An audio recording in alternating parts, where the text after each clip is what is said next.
Tutorial o comentario sobre el panfleto materialista, episodio tercero. Sigo analizando lo que es la filosofía crítica dentro del materialismo filosófico.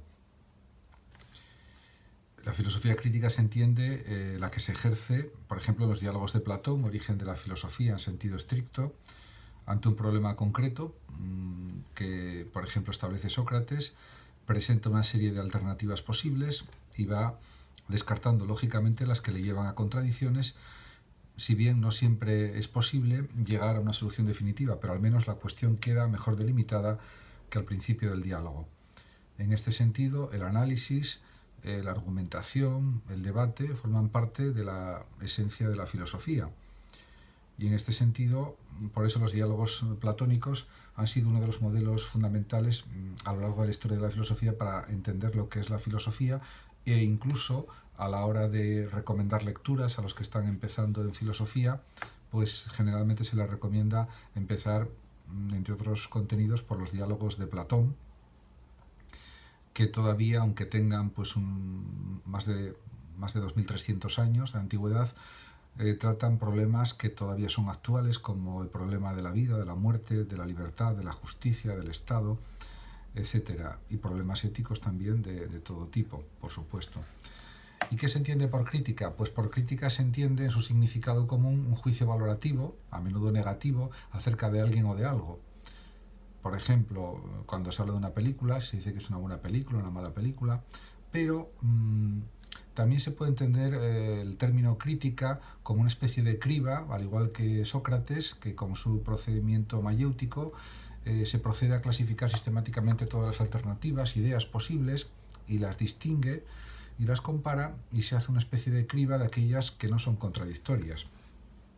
En este sentido, por ejemplo, si hablamos de la idea de democracia, podemos decir que la democracia, pues hay una democracia real formal, hay una democracia fundamentalista, cristiana liberal, política social, orgánica popular, etc. En este sentido, otra cuestión que conviene tener presente es la cuestión de la simploqué, cómo se relacionan las ideas entre sí, ¿no?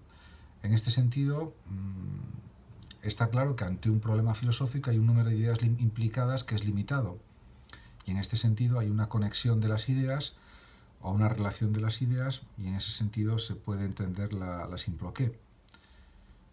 Está claro que si nada estuviera relacionado con nada no se podría conocer nada.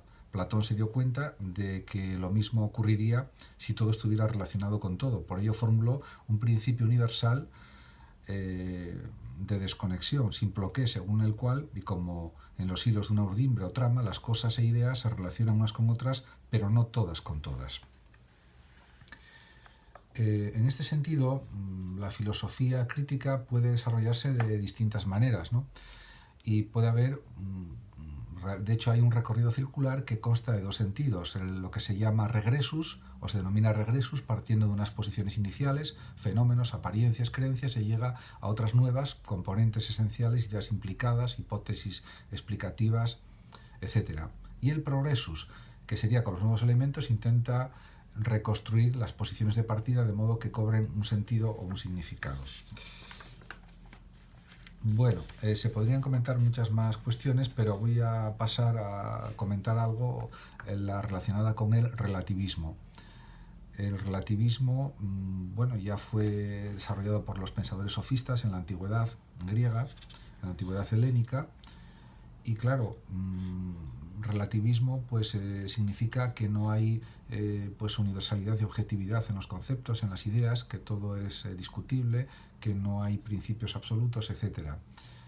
En este sentido, claro, el propio Platón y Aristóteles se opusieron fuertemente al relativismo de los sofistas, porque tanto Platón como Sócrates como Aristóteles consideraban que había unos conceptos, unas ideas, unos universales. Por ejemplo, si tenemos la idea de bondad, esa bondad no es algo que sea aplicable de forma diferente según los casos, o que sea rechazable esa idea de bondad por obtener el beneficio propio, etc. En este sentido, pues es verdad que hay distintos sentidos de lo que se entiende por relativismo. Por ejemplo, está el relativismo cultural, bueno, que considera que todas las culturas son igualmente válidas y dignas de respeto.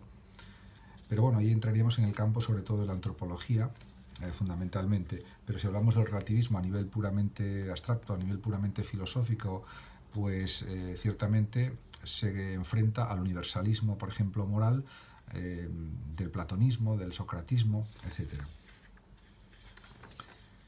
Otra cuestión que también convendría precisar es lo que se entiende por metafísica.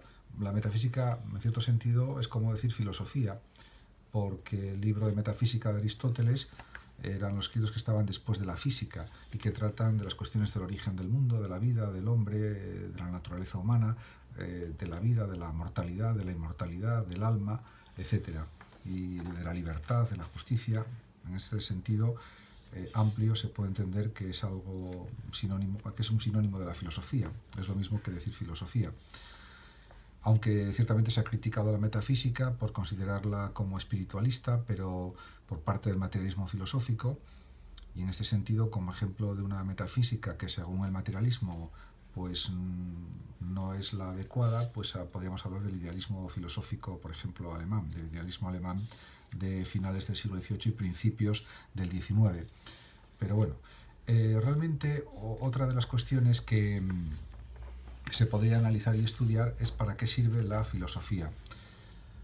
Bueno, pues realmente la filosofía sirve, a mi juicio, para razonar, para argumentar, para discutir, para criticar ideas, conceptos, etc. Y claro, realmente es verdad que con la filosofía se aprende a razonar y con otras asignaturas también, por supuesto, desarrollando bien, analizando bien ideas históricas, aprendiendo conceptos de lengua, de literatura universal, etcétera, y otras asignaturas, pues también se aprende a razonar, a argumentar, a pensar, etcétera, no solamente con la filosofía, pero realmente la filosofía también, yo a mi juicio, es una asignatura instrumental y básica para la formación de cualquier joven, de cualquier estudiante. En este sentido, pues bueno, ahí se puede discutir mucho, pero realmente es un saber de segundo grado que analiza cuestiones de las ciencias y de las disciplinas de primer grado, como ya he explicado. También se puede afirmar que la filosofía tritura o critica las respuestas metafísicas a veces con que nos alimentan las ideologías dominantes en cada época histórica, se pueden criticar, triturar, y que en la actualidad no son tanto las religiones como sobre todo dos nuevos fundamentalismos, el científico y el democrático. Aunque bueno, esto daría lugar a muchas más explicaciones, pero voy a quedarme en eso simplemente. Por supuesto, para el materialismo filosófico de Gustavo Bueno, pensar es pensar contra alguien. Claro, sobre todo pensar contra fantasmagorías, contra cosas erróneas, inexactas, que no están comprobadas o no están verificadas. En este sentido, siempre se puede cuestionar todo, prácticamente, o casi todo, y en este sentido se puede decir que ¿y cómo es imposible filosofar sin seguir un sistema? Pues claro, porque según el materialismo filosófico, los otros sistemas de pensamiento, de filosofía, claro, no tienen el sistematismo que tiene el materialismo filosófico de Bueno. En este sentido, bueno, podemos pensar que la filosofía del materialismo de Bueno, a mi juicio también, es una de las más potentes que se han creado en la historia, o incluso la más sistemática actualmente. Todo esto, por supuesto, puede haber otros filósofos, otros pensadores que opinen de forma diferente, pero en principio están de acuerdo todos los estudiosos en que realmente el materialismo filosófico es una corriente filosófica potentísima que ayuda a entender la realidad, a criticarla, a valorarla, y que es muy sistemática. Y una de las grandes virtudes de toda corriente filosófica es precisamente el sistematismo. En cuanto, por ejemplo, a las divisiones que realiza el materialismo filosófico, por ejemplo, hay tres divisiones que son muy interesantes y que están muy bien planteadas, que es que hay como tres mundos: el M1, que es mundo físico externo, que está compuesto por rocas, edificios, explosiones atómicas, campos magnéticos, colores, cara oculta de la Luna, centro de la Tierra, etcétera, etcétera. Estaría el mundo 2 de los procesos internos, que estaría compuesto este mundo por los sueños, pensamientos, emociones, sensaciones físicas, dolores, afectos, tanto propios como ajenos. Estos mundos no son espirituales, son materiales. Y por último estaría el mundo 3, que serían entidades abstractas, distancias, trayectorias, órbitas planetarias, números, primos, teorema de Pitágoras, normas morales, etc. Entonces estos géneros están conectados unos con otros, efectivamente, y serían materia 1 o mundo 1, materia 2 y materia 3.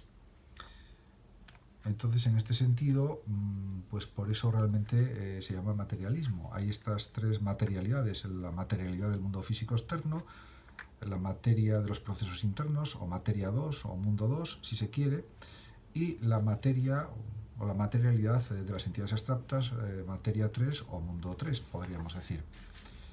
Bueno, acabo de realizar pues una síntesis muy resumida de algunos aspectos del materialismo filosófico, pero está claro que para profundizar pues existen distintos libros, obras, que incluso un diccionario filosófico, de materialismo filosófico, aparte de las propias obras de Gustavo Bueno, en los que se puede ver con todo detalle muchísimos aspectos importantes del materialismo filosófico.